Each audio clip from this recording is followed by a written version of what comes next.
ನಮಸ್ಕಾರ ಸ್ನೇಹಿತರೆ, ಹೇಗಿದ್ದೀರಾ? ನಾನು ಚೆನ್ನಾಗೇ ಇರ್ತೀನಿ. ಮೊನ್ನೆ ಒಂದು ಇನ್ಸಿಡೆಂಟ್ ನಡೀತು. ಮಹಾರಾಷ್ಟ್ರದ್ದು ಕುನಾಲ್ ಎಂಬ ಹುಡುಗಂದು ತುಂಬ ನೋವಾಯಿತು. ಇದಕ್ಕೆ ರಿಲೇಟೆಡ್ ಆಗಿರೋ ಹಂಗೆ ನನ್ನ ಜೀವನದಲ್ಲೂ ನಡೆದಿದೆ ಮತ್ತು ನನ್ನ ಸುತ್ತಮುತ್ತ ಇರೋರ ಜೀವನದಲ್ಲೂ ನಡೆದಿದೆ. ಅದನ್ನು ಹೇಳಬೇಕು ಅಂತ ಬಂದೆ. ನಮ್ಮೂರಲ್ಲಿ ಒಬ್ಬ ಹುಡುಗ ಇದ್ದ. ಅವನು ಸೆಕೆಂಡ್ ಪಿ ಯು ಮಾಡ್ತಾಯಿದ್ದ. ಅವನು ಆವಾಗ ಬೈಕನ್ನು ಕ್ರೇಜ್ ಇತ್ತು, ಹುಚ್ಚು. ನನಗಿಂತ ಒಂದೆರಡು ವರ್ಷ 3 ವರ್ಷ ಚಿಕ್ಕವನಿರ್ತಾನೆ ಅಷ್ಟೇ. ನನಗೆ ಬೈಕ್ ಬೇಕು, ತುಂಬ ಒಳ್ಳೆ ಹುಡುಗ, ಸೈಲೆಂಟಾಗಿ ಇದ್ದಿದ್ದಂಥ ಹುಡುಗ. ಈ ಹುಡುಗ ಅಂಥವನೇ ಅಲ್ಲ ಅನ್ನೋ ರೇಂಜ್ಗೆ ಇದ್ದಿದ್ದಂಥ ಹುಡುಗ. ಆ ಹುಡುಗ ಬೈಕ್ ಬೇಕು ಅಂತ ಅವ್ರ ಪೇರೆಂಟ್ಸ್ನ ಕೇಳಿದ್ದಾರೆ. ಅವ್ರ ಅಪ್ಪ ಅಮ್ಮ ಮಸ್ತಾಗಿರೋರೆ, ಆದರೆ ಒಬ್ಬನೇ ಮಗ ಒಬ್ಬನೇ ಮಗಳು. ಅವ್ರು ಕೊಡಿಸ್ಲಿಲ್ಲ, ಬೈಕೇ ಬೇಡ ಅಂತ ಕೊಡಿಸ್ಲಿಲ್ಲ. ಅದಕ್ಕೆ ಅವನು ಹಠ ಮಾಡಿದ್ದಾನೆ, ಹಂಗೆ ಎದುರಿಸಿದ್ದಾನೆ. ಅವರು ಬಗ್ಲಿಲ್ಲ. ಒಂದು ದಿವಸ ಹೋಗಿ ರೂಮಲ್ಲಿ ಮೇಲ್ಗಡೆ ಬಾಗಿಲು ಹಾಕ್ಕೊಂಡು ಸೂಸೈಡು ಮಾಡ್ಕೊಂಬಿಟ್ಟ. ಅವನು ಹೋಗ್ಬಿಟ್ಟ. ಇದ್ದಿದ್ದೊಬ್ಬನೇ ಮಗ, ಎಷ್ಟು ಹೊಟ್ಟೆ ಉರಿಯುತ್ತೆ. ಒಂದು ಬೈಕಿಗೋಸ್ಕರ, ಒಂದು ಮೊಬೈಲ್ಗೋಸ್ಕರ ಈ ಥರ ಜೀವನಗಳಿಗೆ ಹಾಳು ಮಾಡ್ಕೊಂಡ್ಬಿಟ್ರೆ ಹಿಂಗಿರುತ್ತೆ. ಇನ್ನು ಇಂಥವ್ರು ಮುಂದೆ ಬರೋ ಕಷ್ಟಗಳನ್ನ ಫೇಸ್ ಮಾಡೋದಕ್ಕೆ ಆಗುತ್ತಾ ಅನಿಸ್ಬಿಡುತ್ತೆ. ನನಗೆ ಬೇಜಾರು ಆಗುತ್ತೆ ಹೇಳ್ಕೊತಾ ಇದ್ದೆ. ಆ ಅಪ್ಪ ಅಮ್ಮನ ಮುಖದಲ್ಲಿ ಆ ದುಃಖ, ಆ ನೋವು ಹೆಂಗಿರುತ್ತೆ ಗೊತ್ತಾ? ಮಕ್ಕಳೇನಾದರೂ ಸೂಸೈಡ್ಗಳು ಮಾಡ್ಕೊಂಬಿಟ್ರೆ ಇರೋವರೆಗೂ ಆ ನೋವು. ಅದು ಗಂಡ್ಮಗು, ಒಬ್ಬನೇ ಮಗ, ಹೆಂಗೆ ಕೊರಿತಾ ಇರುತ್ತೆ ಗೊತ್ತಾ ನೀವೇನೋ ಒಂದು ದುಡುಕಿನೋ ಏನೋ ಒಂದು ಎದುರಿಸ್ಬೇಕು ಅಂತಲೋ ಮಾಡಿಬಿಡ್ತೀರ. ಅದು ನಿಜವಾಗ್ಲೂ ಆಗಿಬಿಡುತ್ತೆ.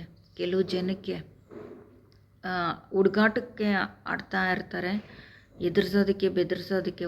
ನಾನು ಫಸ್ಟು ಈ ಥರ ಎದುರಿಸಿದ್ದೆ, ನಮ್ಮ ಮನೆಯವ್ರು ಕೊಡಿಸಿದ್ರು ಅಂತ ನೆಕ್ಸ್ಟ್ ಟೈಮು ಬೆದರಿಸೋದಕ್ಕೆ ನೋಡ್ತಾರೆ. ಅದು 1 ಸತಿ 2 ಸತಿ ಅದೇ ಅಭ್ಯಾಸ ಆಗಿಬಿಟ್ರೆ ನೀವು ಅದರಲ್ಲೇ ಹೋಗ್ಬಿಡ್ತೀರ. ಈ ಥರ ಆಗ್ಬಿಡುತ್ತೆ. ನನ್ನ ಜೀವನದಲ್ಲಿ ಏನಾಗಿತ್ತು ಅಂದರೆ, ನಾನು ಓದ್ತಾ ಇದ್ದೆ ಆವಾಗ. ನಾನು ಹಿಂಗೆ ಒಂದು ಸತಿ ಬೆದರ್ಸೋಕೆ ಹೋದೆ. ಆವಾಗ ನಮ್ಮ ಮನೆಯಲ್ಲಿ ಅಟೆನ್ಷನ್ ಸಿಕ್ತು ನಮ್ಮ ಪೇರೆಂಟ್ಸ್ದು. ಆಮೇಲೆ ಹಿಂಗೆ ಮಾಡಿದ್ರೆ ಇವರು ಕೇಳ್ತಾರೆ ಅಂದ್ಬಿಟ್ಟು ನೆಕ್ಸ್ಟ್ ಒಂದು ಸತಿ ಹಂಗೆ ಎದುರಿಸ್ಬೇಕು ಅಂದ್ಬಿಟ್ಟು ರೂಮ್ ಬಾಗಿಲು ಹಾಕ್ಕೊಂಡೆ. ನನಗೇನೋ ತೆಗೆದುಕೊಡಿ, ನನಗದು ಬೇಕು ಇದು ಬೇಕು ಅನ್ನೋದು. ಏನು ದೊಡ್ಡ ಆಸೆಗಳೇನೂ ಇಲ್ಲ, ಬಟ್ಟೆಗಳು ಬೇಕು ಅಷ್ಟೇ. ತುಂಬ ಬಡತನ ನಮ್ಮ ಮನೆಗೆ. ಆವಾಗೆಲ್ಲ ವರ್ಷಕ್ಕೆ 1 ಸತಿ 2 ಸತಿ ಬಟ್ಟೆ ಕೊಡಿಸೋರು. ನನ್ನ ಬರ್ತ್ಡೇ ಬಂದರೆ ಎಲ್ಲರೂ ನನ್ನ ಜೊತೆ ಇರೋರೆಲ್ಲ ಬಟ್ಟೆಗಳು ಹಾಕ್ಕೊಳ್ಳೋದು, ಚಾಕ್ಲೇಟ್ಗಳು ಕೊಡೋದು, ಈ ಥರ ಎಲ್ಲ ಮಾಡ್ತಾಯಿದ್ರು. ನಮಗೂ ಆಸೆ ಇರುತ್ತೆ.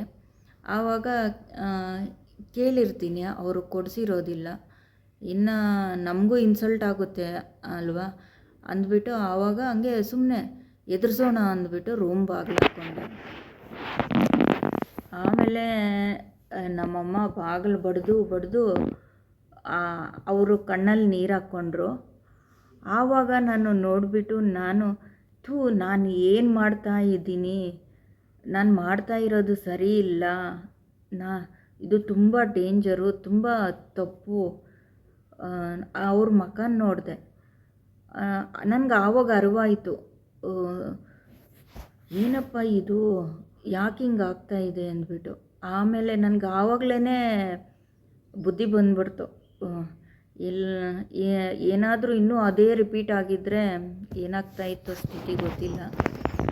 ನಮ್ಮಮ್ಮ ಅಳೋದನ್ನು ನೋಡಿಬಿಟ್ಟು ನನಗೆ ತುಂಬ ಬೇಜಾರಾಗ್ಬಿಡ್ತು. ನಾನು ಆವತ್ತಿಂದ ಇವತ್ತಿನವರೆಗೂ ನನಗೇನೇ ಕಷ್ಟ ಬರಲಿ, ಏನೇ ಆಗಲಿ, ನಾನು ಯಾವತ್ತೂ ಅಂತ ಆ, ಈ ಇದಕ್ಕೆ ನಾನು ಹೋಗಲೇ ಇಲ್ಲ. ನನಗೆ ಆವತ್ತು ಅವ್ರ ಕಣ್ಣಲ್ಲಿ ನೀರು ನೋಡಿಬಿಟ್ಟು ನಾನು ಡಿಸೈಡ್ ಮಾಡ್ಕೊಂಡಿದ್ದು. ಇವಾಗ ನಿಮ್ಗೆ ಗೊತ್ತಿದೆ ನನ್ನ ಜೀವನದಲ್ಲಿ ಎಂತೆಂಥ ಕಷ್ಟಗಳು ಇನ್ನೂ ಸಾಕಷ್ಟಿದೆ. ಅನ್ಸ್ ಬಂದ್ರೂ ನಾನು ಯಾವತ್ತೂ ಅಂತ ತಪ್ಪುದಾರಿಗೆ ಹೋಗ್ತಾ ಇಲ್ಲ. ನಾನೇನಾದರೂ ಆದರೆ ಅವ್ರ ಪರಿಸ್ಥಿತಿ ಏನು? ಅವರು ಉಳಿಯೋಲ್ಲ. ನಾನು ಕಣ್ಣಾರೆ ನೋಡಿಬಿಟ್ಟೆ ಗೈಸ್. ಮಕ್ಕಳು ಹೋದರೆ ಪೇರೆಂಟ್ಸ್ ಹಿಂಗೆ ಅಳ್ತಾರೆ. ತುಂಬ ದುಃಖ ಆಗ್ತಾಯಿದೆ. ಆ ಥರ ಮಕ್ಕಳನ್ನ ಕಳ್ಕೊಂಡಿರೋರನ್ನೆಲ್ಲ ನನ್ನ ಜೀವನದಲ್ಲಿ ನೋಡಿಬಿಟ್ಟು ತುಂಬ ಬೇಜಾರಾಗುತ್ತೆ.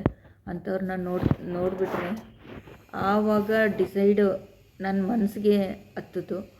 ಇವಾಗಲೂ ಅಷ್ಟೇ, ನನಗೆ ತುಂಬ ಜನ ಹಿಂಸೆ ಮಾಡ್ತಾರೆ, ಕಾಟ ಕೊಡ್ತಾನೆ ಇರ್ತಾರೆ, ವಿಪರೀತ ಕೊಡ್ತಾರೆ ನನಗೆ.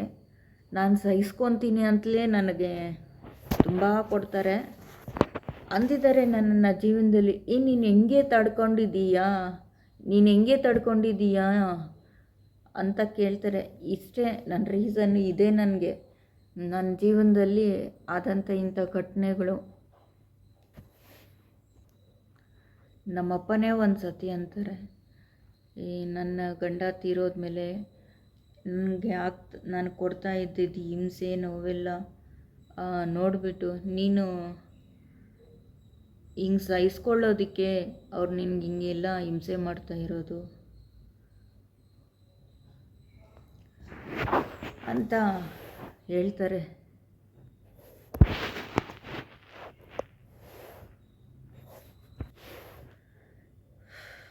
ಏನು ಮಾಡೋಕ್ಕಾಗಲ್ಲ. ಜೀವನ ಅಂದರೆ ಕಷ್ಟ ಸುಖ ಇದ್ದೇ ಇರುತ್ತೆ.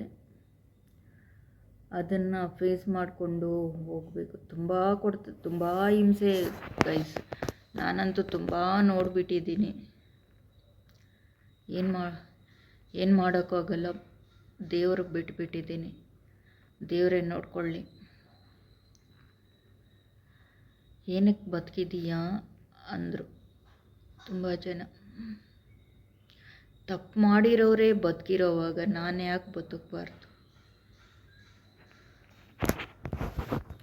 ತುಂಬ ಹಿಂಸೆ ಕೊಡ್ತಾರೆ. ಬದುಕೋರನ್ನ ನೋಡಿಬಿಟ್ಟು ನೀನು ಯಾಕೆ ಸಾಯಲಿಲ್ಲ, ನೀನು ಸಾಯಿ ಅನ್ನೋ ಜನ ತುಂಬ ಇದ್ದಾರೆ. ನನ್ನ ಸುತ್ತಮುತ್ತ ತುಂಬ ಜನ ನೋಡಿದ್ದೀನಿ.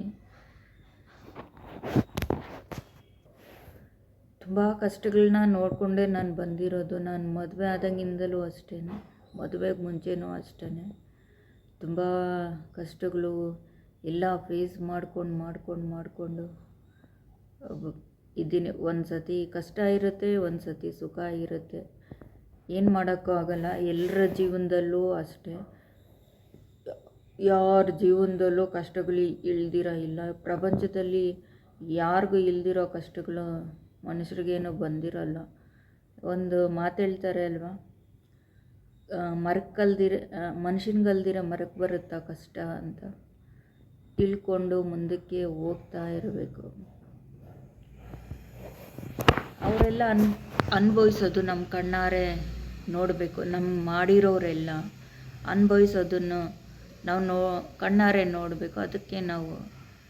ಅದಕ್ಕಾದರೂ ನಾವು ಇರಲೇಬೇಕು. ಒಂದು ಬೊಂಬೆ ಥರ ಮಾಡಿಬಿಟ್ಟು ನನ್ನನ್ನು ಅಲ್ಲಾಡಿಸ್ತಾರೆ ಗೈಸ್. ಇರಲಿ ಅವ್ರಿಗೂ ಮಕ್ಕಳಿದ್ದಾರೆ, ಅವ್ರಿಗೂ ಹೆಣ್ಮಕ್ಳಿದ್ದಾರೆ.